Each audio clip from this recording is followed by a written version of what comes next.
Hello, good afternoon. Welcome. We will get started here in the next 2 minutes. We will give others another enough time to join, and then we will go ahead and get started. In the meantime, I'm just going to put a quick welcome message in the chat so that you all can locate the chat for asking any questions later.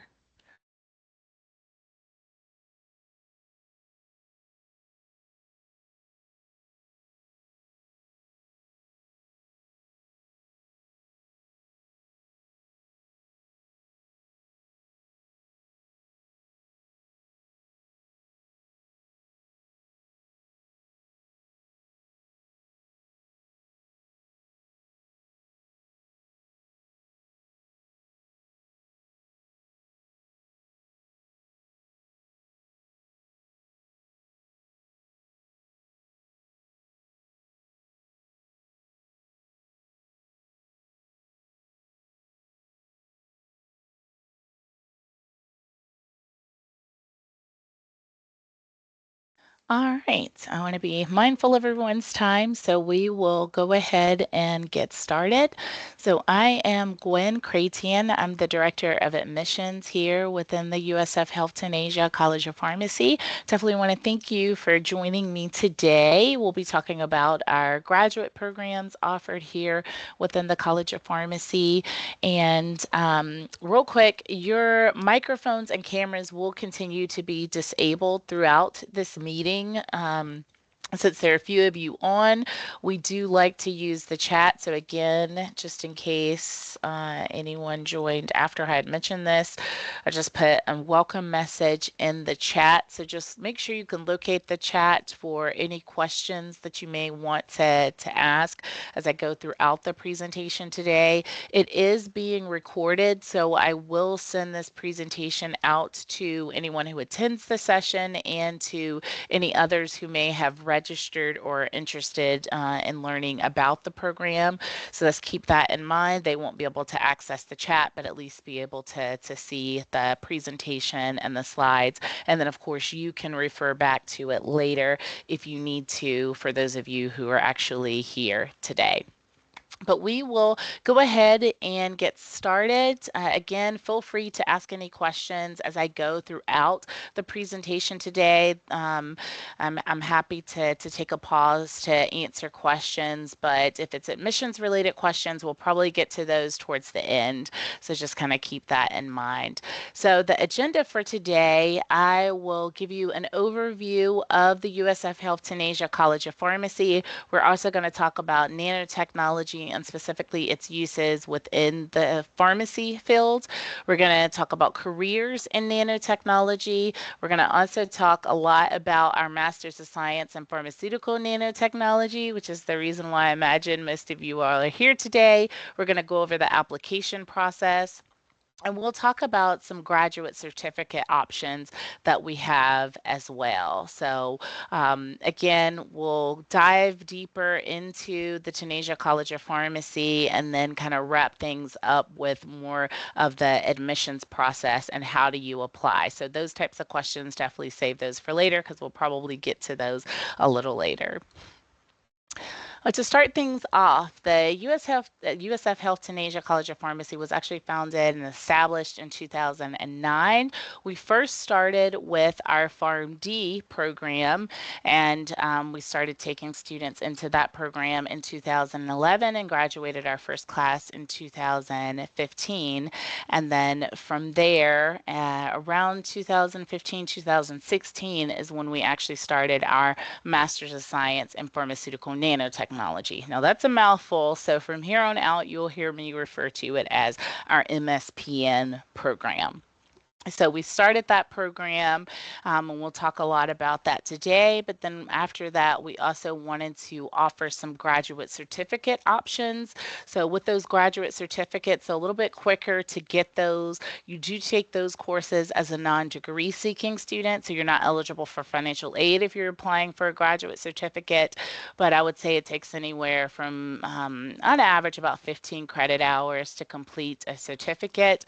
Whereas our master's is 31 credit hours, and that is a degree seeking program, just like our PharmD program is a degree seeking program.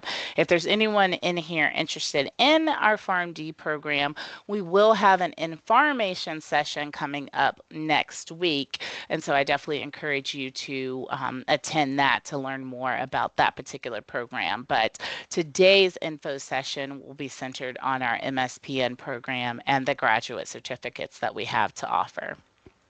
So real quick, I want to start off with a quick video. Hopefully you all can hear the sound for this video, but this is one of our recent graduates, and I think it kind of sets the tone a little bit for our program and what we have to offer. So hopefully,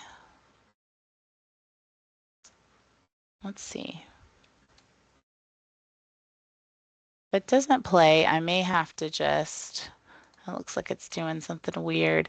I'll just send it to you all later then. It's just one of our graduates talking about her experience in the program because it looks like it's not going to play right now. I'm not sure what's going on with that. So I do apologize, but I'll make sure that you get it in the recording that I send later. So let's get into what is pharmaceutical nanotechnology. Realistically, okay, so first I always say let's start with what is nanotechnology. So nanotechnology is the science of the small, and by we mean vastly small, extremely small. So we like to say if you think of nanotechnology and you look at the size of a marble, then that would be nanotechnology compared to the size of Earth. So it's extremely, extremely small, but that's how they're able to do some of the most amazing things with nanotechnology is because it is so small. So really, when you take nanotechnology and you mix it with medicine, it's this interdisciplinary science that's kind of blending all of those worlds together, your natural sciences, engineering, pharmacy, medicine, to develop this nanopharmaceutics. Which is what our program is all about. So again, I mentioned that nanotechnology is extremely small. So that's what allows it to do some of the most amazing things. I like to think of it as precision medication. It involves targeted drug delivery specifically. So you think about small areas of the body. I like to give the example of cancer patients because we all are, familiar with the concept of cancer and tumors and radiation, chemotherapy, and how that can cause a lot of toxicity in the body. And with those types of treatments, it's not necessarily always isolated to that particular area. But with pharmaceutics and using nanoparticles, they're able to offer precision delivery with the medication to a specific, even a small disease state area in the body. And so that's one of the cool things about it because then it causes less side effects. It allows for, faster, safer treatments that are more effective. And so, here within the Tunisia College of Pharmacy, our mission is to transform health. And so we love to have young, promising minds to join us to be leaders on that journey of transforming health. And part of that is doing things that are innovative, things that are forward thinking. And so, of course, pharmaceutical nanotechnology allows us to do that. And there's a lot of applications for it. I just kind of mentioned a couple of them, but you may have even encountered nanotechnology and not even realized it. They're nano silver infused bandages that speed up the healing of wounds. Like I said, nanoparticles can be used to also glow and help offer a faster diagnosis for cancer as well. So a lot of different uses for it, and it's really, really exciting. Our faculty have some pretty amazing things that are going on. There's some examples there on the screen. I'll allow you to, refer back to those later.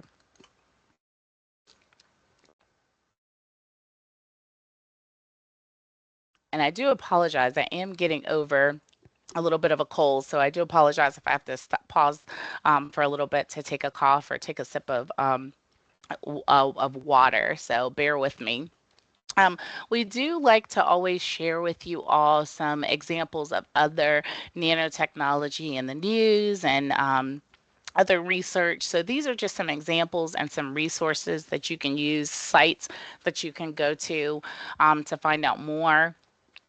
Definitely do that on your own time. There's a lot of cool things. You probably, again, like I said earlier, you've probably encountered nanotechnology and don't even if you realize it, unless this is something that's really your passion and you've been studying it and kind of following along with it.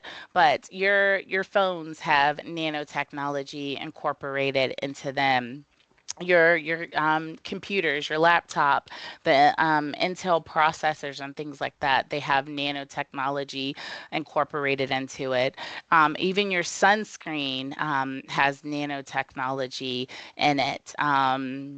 You think of waterproof clothing that has nanotechnology in it. So there's a lot of different applications for nanotechnology, and it's definitely a very fast growing area, especially here in the United States.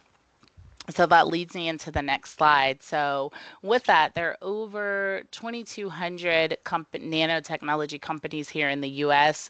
Again, it's a growing industry, and we see it continuing to grow and develop. And there's a lot more money that is being put into a nanomedicine market, and so we expect that that is going to continue to grow as well. So again, that's part of the reason why we wanted to start our program, is we knew it was something that was innovative. Our College of Pharmacy is known here in the state as being an innovative program and doing things that are very forward thinking. So with that, we are very proud of the success that we have had with our MSPN program over the years. We are proud to say that we've had 100% placement rate for the students that have participated in the program. You'll see the majority of them are working. But then we have about 12% of them, they come into our program with the intent that they're doing our program as a gap year because they know that they want to go on into professional school. So whether that's medical school or perhaps pharmacy school, they come in with that mindset that this is, a way for them to strengthen their file or just kind of have a break in between going to professional school. So we have about 12% that are accepted into professional programs. And then we have another 16% that are really focused on the research side of things, and they do our program because we do have some thesis options. And so they go on and they're accepted into PhD programs.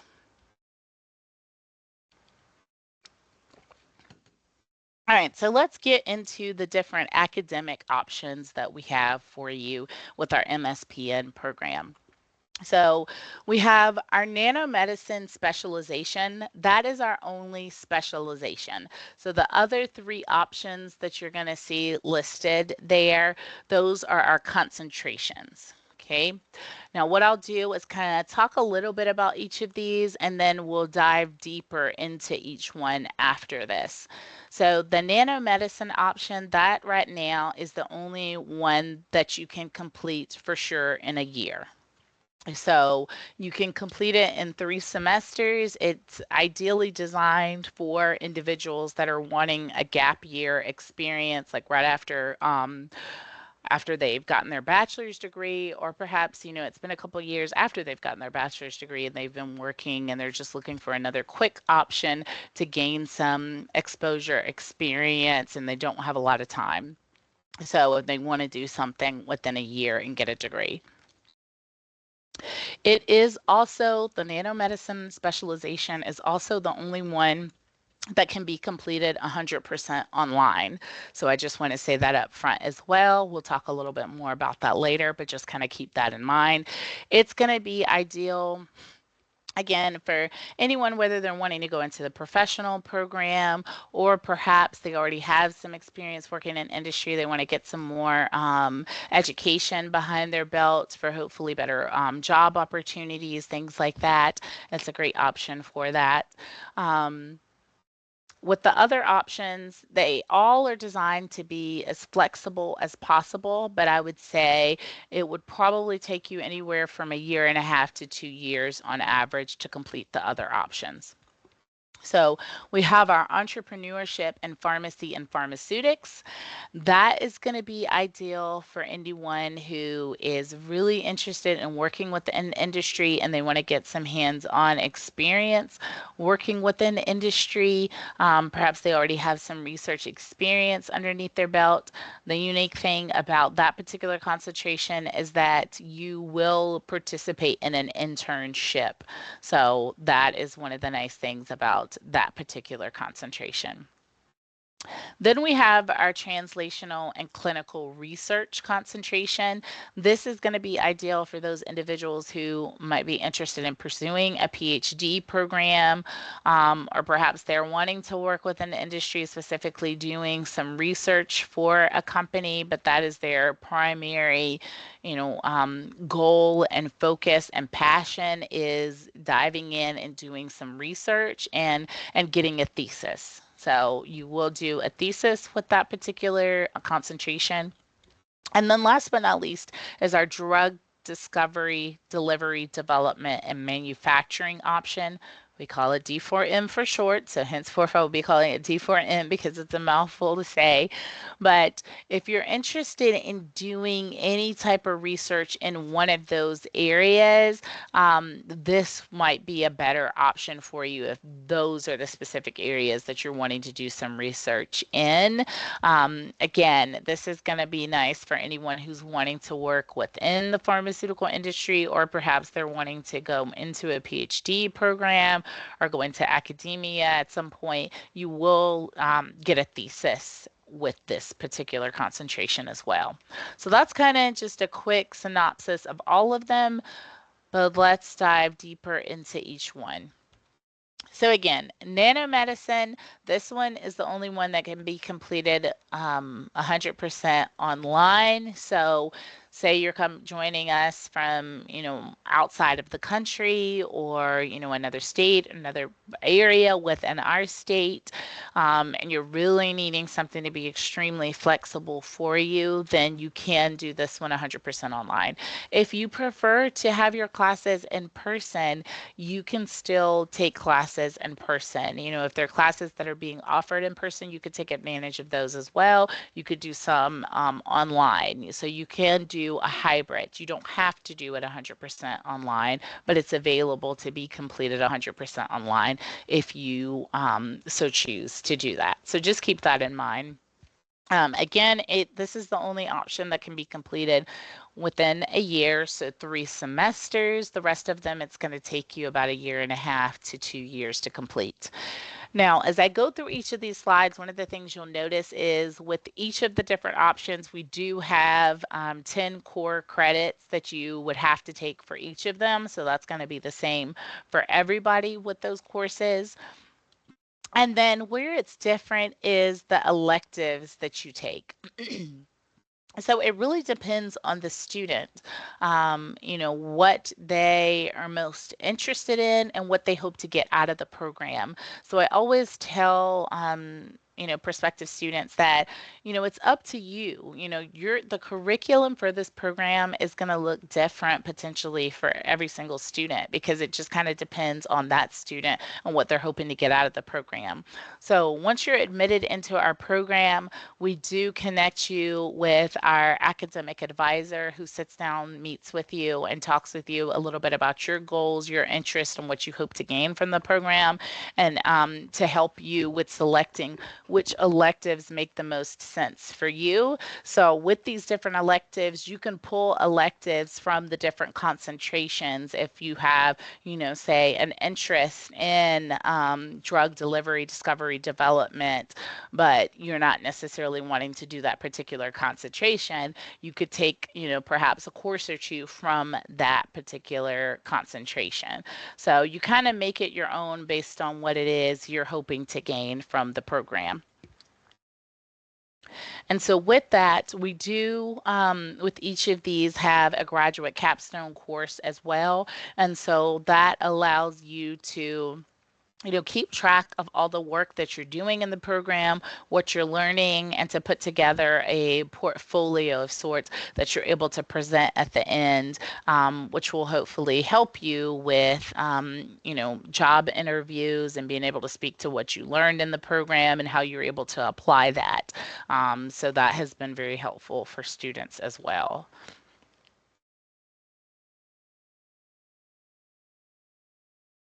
All right, again, the entrepreneurship and pharmacy and pharmaceutics concentration. This one is designed for those wanting to work within industry. The logos that you see there are for all our industry partners that we have right now. We're constantly updating this and adding new industry partners. So we're very proud of all of those partnerships that we've been able to make over the years and to have that continue to grow. Again, with this concentration, you'll see those 10 credits of core courses there as well, and you'll also see that graduate capstone course.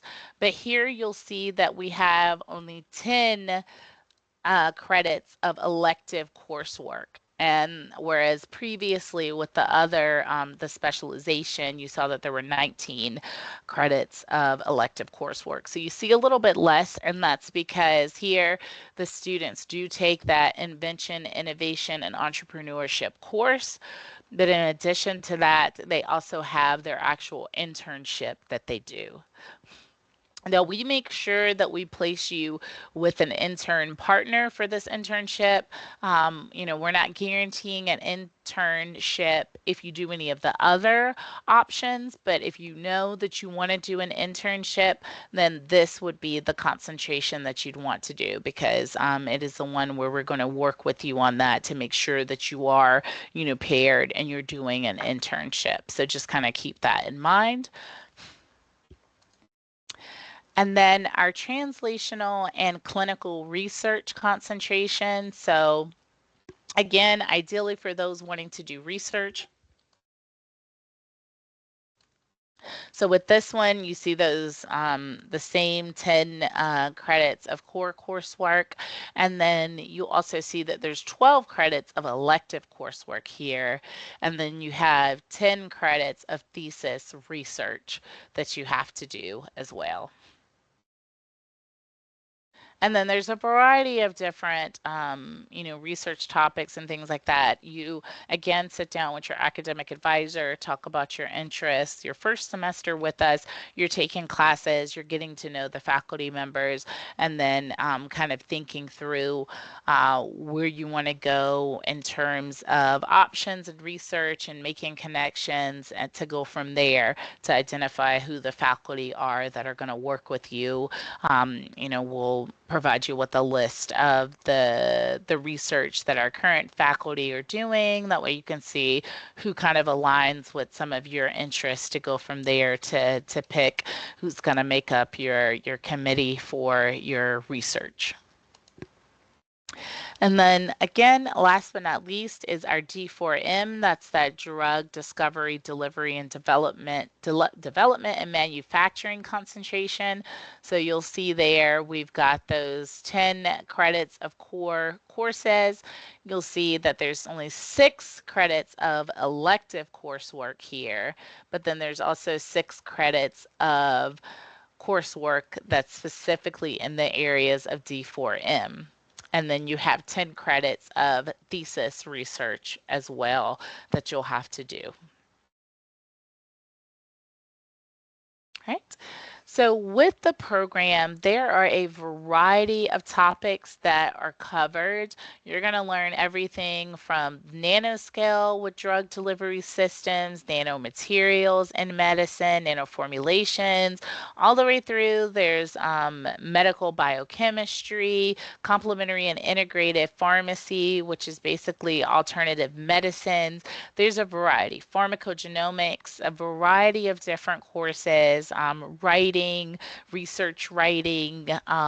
So it's designed to be as broad as possible, but also as narrow as possible as well, so that we are offering a variety of different options for students based on their particular interests. So just kind of keep that in mind.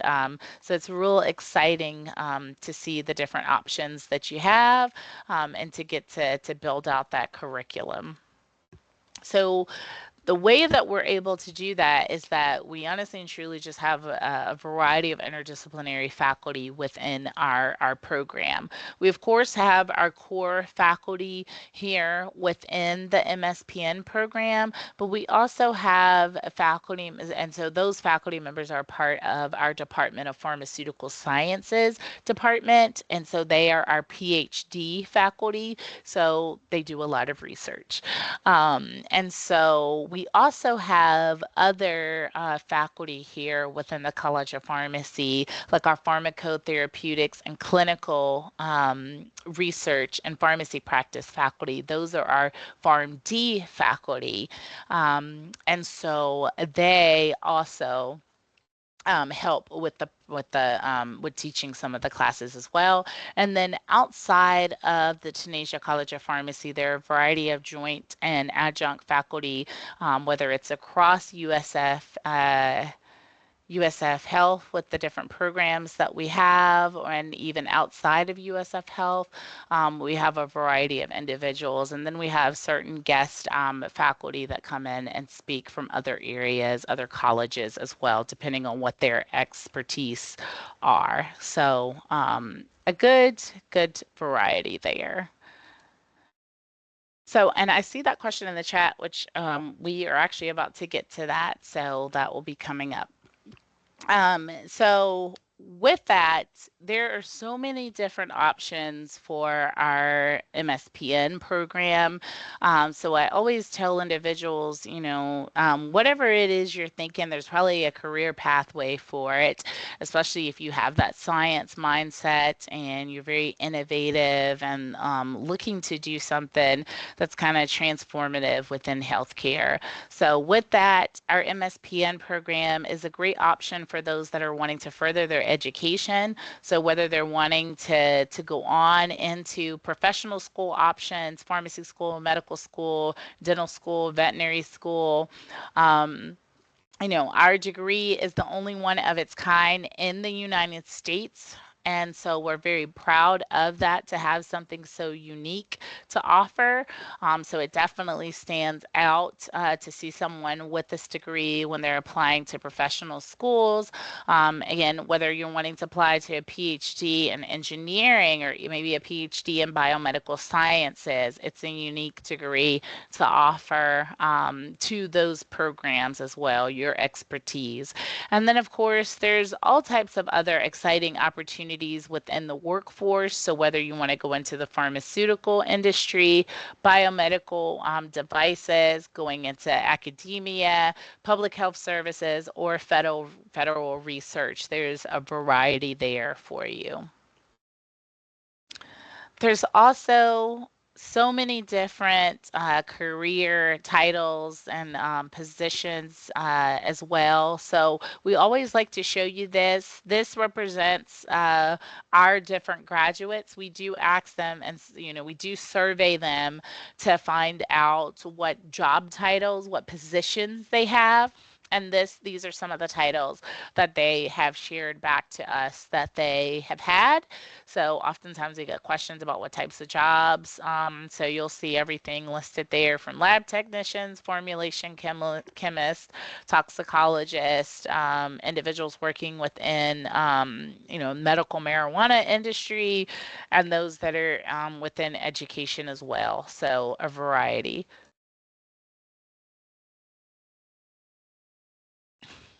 And with that, we always are, of course, asked, well, what are the salary ranges for the different positions? So this information here is from research that we've done online, but also information that we've gotten from some of our graduates as well. So that kind of gives you an idea of some of the different titles that they've given us for positions that they've had and what that average base salary has been for them. So you can see it's a range, and part of it probably depends as well on experience. We do see a decent number of the individuals that come into our program already have some type of experience underneath their belt as well. So I'm sure that helps too. All right. So again, there was a question in the chat asking if these programs that we're offering, if they're STEM designated. So for our MSPN program, yes, it's STEM designated. So we are very proud of that. We received that designation a few years ago actually. And so it is very helpful for those individuals who might be coming to us internationally, and they're coming from countries that, perhaps will support their education if the program is STEM designated. So we do have that and the benefits of it being STEM designated. Again, this program is ideal for those who are looking for flexibility. So whether you're wanting to complete the program 100% online as a hybrid, or being fully here because you're local, it's only 31 credits, so it's a little bit easier to complete 31 credits and go through that process as opposed to a program that has a lot more credits. So again, we wanted to make sure that we were being as flexible as possible for students that were interested in getting this Master's of Science degree. You can right now start any semester, so you could start this summer, spring, or fall, but that may be something that's changing in the future. But at least currently, as it is right now, as a fall 2025, you can start any semester. Again, a flexible curriculum, and it does allow for a variety of networking opportunities. We do have, seminars every month and guest speakers that are coming in from all over to connect with our students and share about the research that they're doing, so that our students can, explore those options as well. Students with bachelor's degrees in the sciences or engineering are ideal fits for our program. We do consider international and domestic students for our master's program. Again, it's great for those who might be looking for a gap year option for professional school and to enhance their application, but it's also great for those who might already be working as, clinicians or scientists, and they're really interested in nanotechnology, or they might be working at a pharmaceutical company and they're wanting to get some education, some additional education underneath their belt, to perhaps add to their salary growth.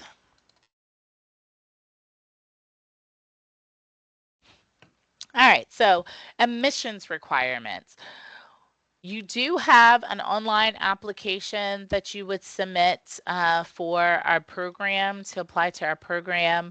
Then I am actually going to take a pause and drop a link in the chat to that application,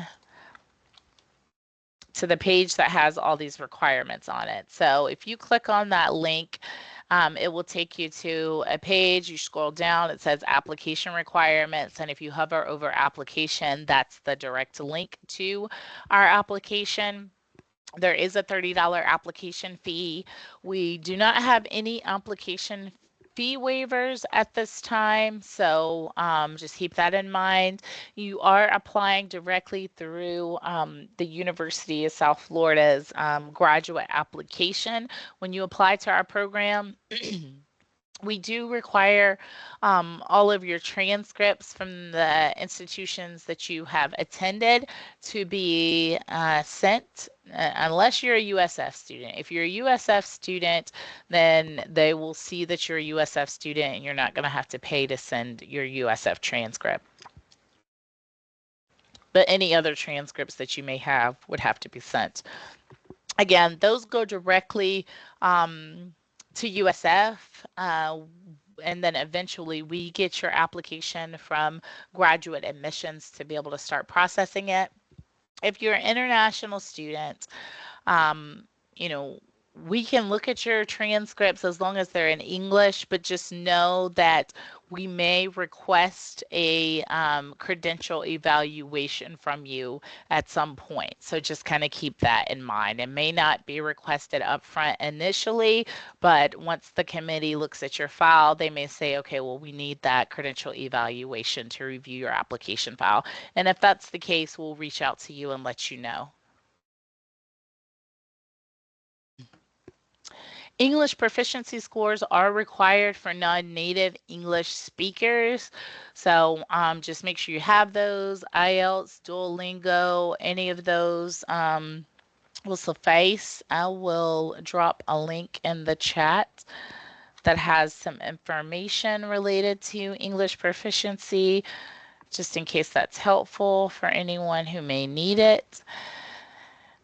And then our statement of purpose, that is something that's required of all applicants. Again, if you click on the very first link that I put in the chat, it takes you to a page that has our admissions requirements. And then if you hover over statement of purpose, we do have a page that kind of gives you some prompts of what the admissions committee is looking for with your response to that statement of purpose. So ideally, they're wanting to get a sense of, you know, how you learned about our program, why you're interested in it, your potential to be successful in the program, your future career aspirations, and how the intended concentration or specialization that you'd be participating in would align with your future goals.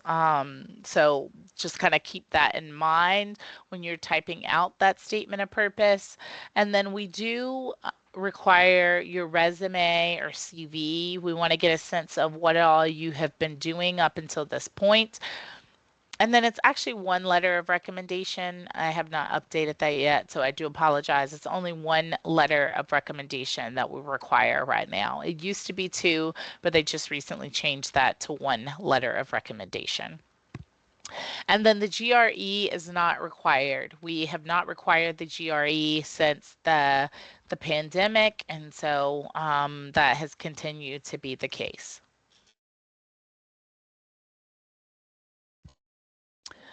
There are a limited number of scholarships that we offer for qualified candidates, and so a lot of that really just depends on available funding from semester to semester. So if we do have any funding for any scholarships, we typically in the past have opened up a scholarship application and sent that out to students that are offered admission to our program. And then they're given a deadline by which to submit that application to apply for those scholarships. Excuse me. And again, those scholarships, they're very limited in the amount. So I would say, they can range anywhere from $500 to $2,000, and it's a one-time scholarship. We unfortunately do not have any paid teacher assistantships or graduate assistantships at this time. The other thing that I'm going to put in the chat for you all is the tuition rates. So there's a link there. It's in the chat. And for those of you who are watching this after this meeting has taken place, I will try to, when we upload the video, to put these links out there so that you would have access to the different links that are shared in the chat. And then let's see. So you could just click on, when you click on that link, you'll just go to graduate level rates. And again, we have 31 credits. So you'll take the total and times it by the 31 credits to get the total based on your particular situation, whether you're in state, out of state. So just kind of keep that in mind. And then I do know that that tuition did increase. I think it was by 10% for out-of-state students. So just keep that in mind. That is likely reflected in the information that you're going to see online. So just keep that in mind. And again, that was only for out-of-state students.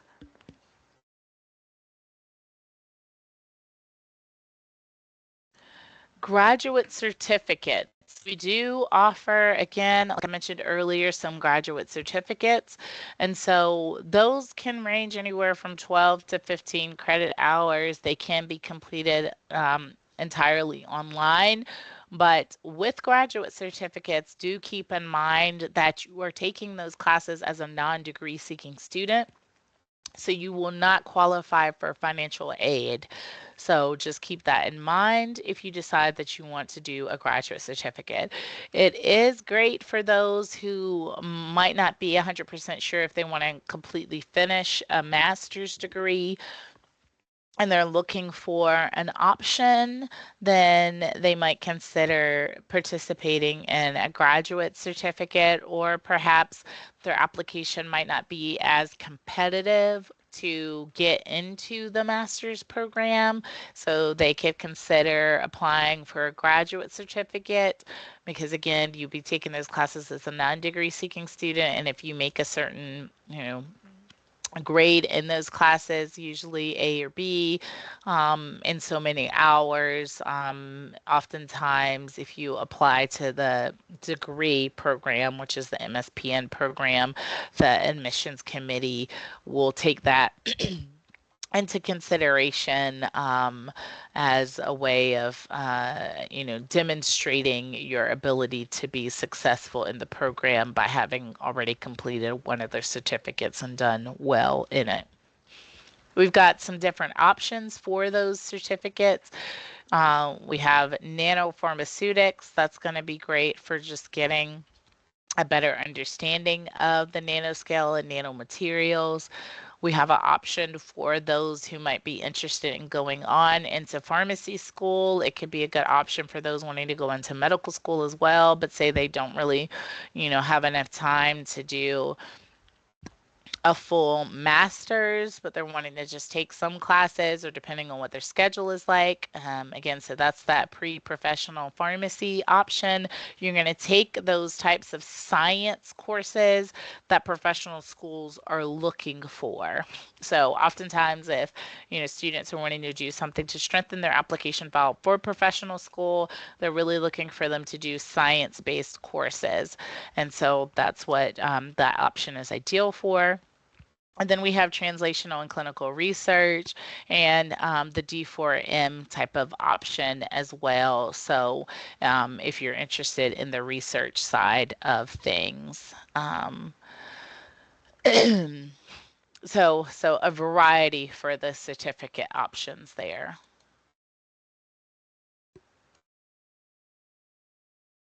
And then and then we have a variety of different campus resources that our graduate students are able to participate in. There's veteran services, financial aid, student disability services. We've got fitness centers, and there's student health services as well. So a lot of different support for the students while they're here. We do have two different student organizations that you can participate in as well. So opportunities in terms of networking there and leadership opportunities to put on your resumes in terms of that. And then this is our contact information here for any follow-up things that you may have. I do definitely encourage you to follow us on social media. And check out all of the different exciting things that we will be announcing as we go along throughout this year. I know we have a new video that we'll be releasing here shortly, highlighting our master's program and one of the partnerships that we have with one of our industry partners. So stay tuned for that. And then just as a FYI, our master's program is currently, our graduate programs are housed over on main campus. And our PharmD program is here in the downtown location. So just kind of keep that in mind. And then I do see some questions coming in through the chat. So let me take a look at those. As far as questions go about eligibility with STEM and OPT, and work authorization, I will have to direct you out on that. So I can send you a follow-up email with the contact for that information because our office doesn't really get into the details of, you know, authorization in terms of work and eligibility with it. We just kind of let you know that we do definitely have the STEM designation. So I will follow up with you on that question. And then what academic and social activities would lead to a competitive application? So it really just kind of depends on the student. If you have been involved in, certain pre-health related student organizations or pre-pharmacy society, things like that. And perhaps you've had some leadership roles, whether it's secretary, treasurer, president, vice president, social chair committee, whatever it is. Think about those things when you're joining those student organizations. Does your schedule allow for taking on some of those responsibilities? And then I would say it just kind of depends on what you're wanting to do in terms of, are you wanting to go on to professional school? Are you looking at this to go into a master's program in terms of some of the extracurriculars that they might offer. So perhaps you have gotten your pharmacy technician certification, or perhaps you've gotten a lab tech certification, or whatever the case is. I think it just kind of depends on that student, what all they've been involved in and what they've done or taken advantage of, that makes the most sense for them. But I would say those are just kind of some general examples are things that we see that candidates have done that are interested in our program. And then if applicants don't get accepted, can they use the same application for certificate programs or reapply upon completion? So it is a separate application process for the certificate programs. And so it's not handled through our office. But what I can do is put a link in the chat for the certificate programs. But I would say typically what happens sometimes is if we have candidates that are not admitted into our MSPN program and the committee feels that they would want to encourage them to apply to the certificate, usually the academic advisor will reach out and encourage them to apply to the certificate program. And so I would say, that would kind of be a point to do that at that time.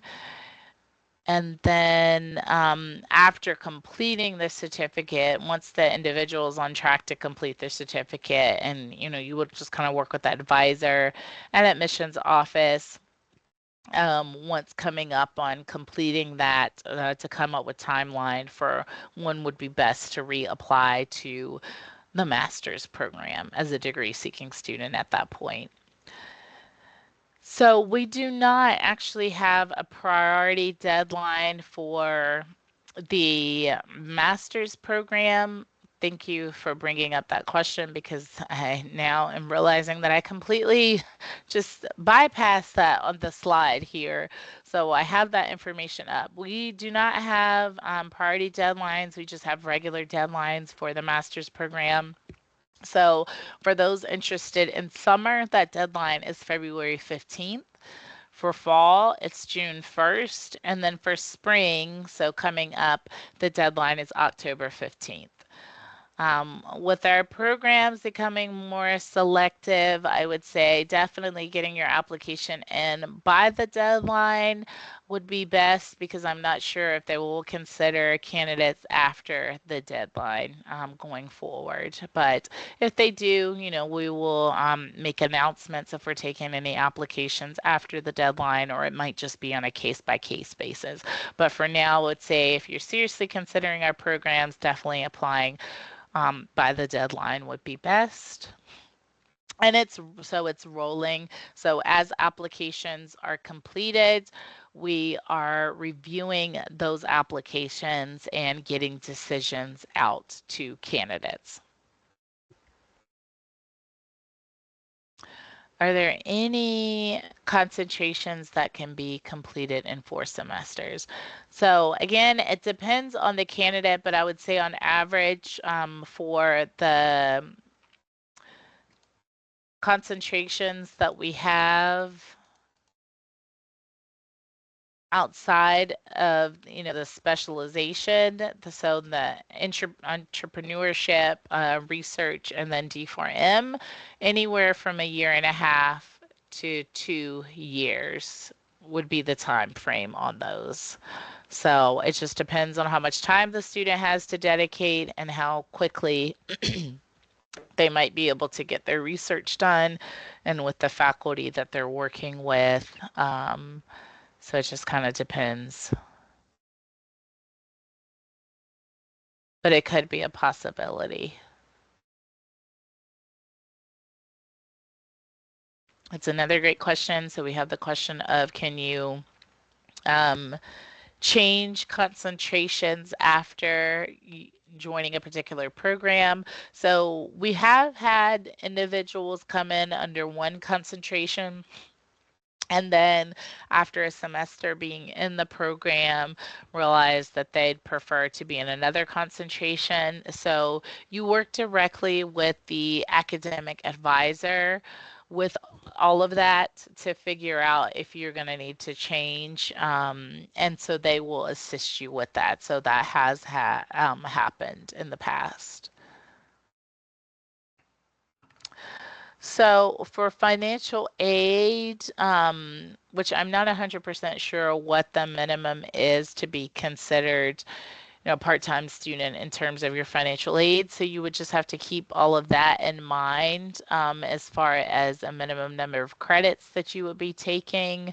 But you do have to, be taking credits each year if you're, going to still be receiving aid and considered progressing through the program unless you're taking a break off. So there could be certain fees with reinstatement and things like that if you end up not taking some classes. But I would just say to anyone wondering about, how many credits you have to take semester, you just get with financial aid to ensure that you're taking the correct number to receive whatever aid it is that you might be eligible for.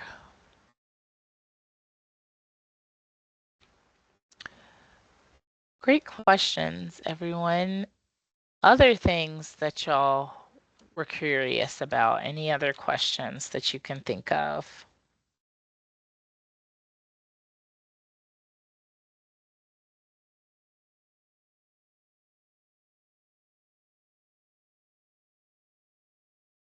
Anything at all?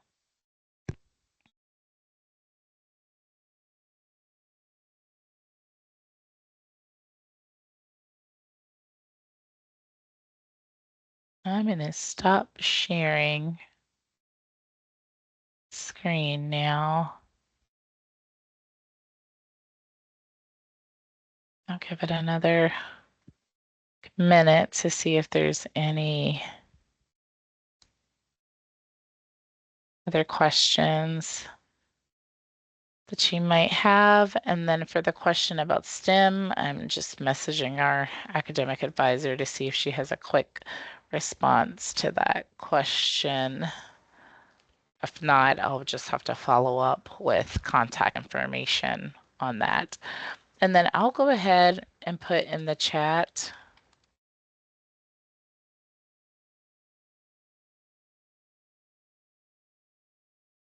pharmacy admissions at pharmacy admissions at usf.edu.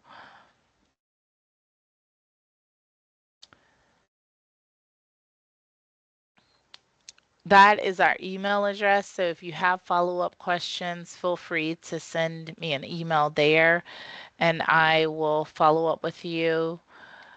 As far as the question with STEM and OPT work, my contact believes that unless you're here in person pursuing the degree, we don't believe that there are OPT options. So just keep that in mind. But we're doing some looking into that and can follow up to get some clarifications. So yes, let's see. I'll just drop the answer in the chat for you.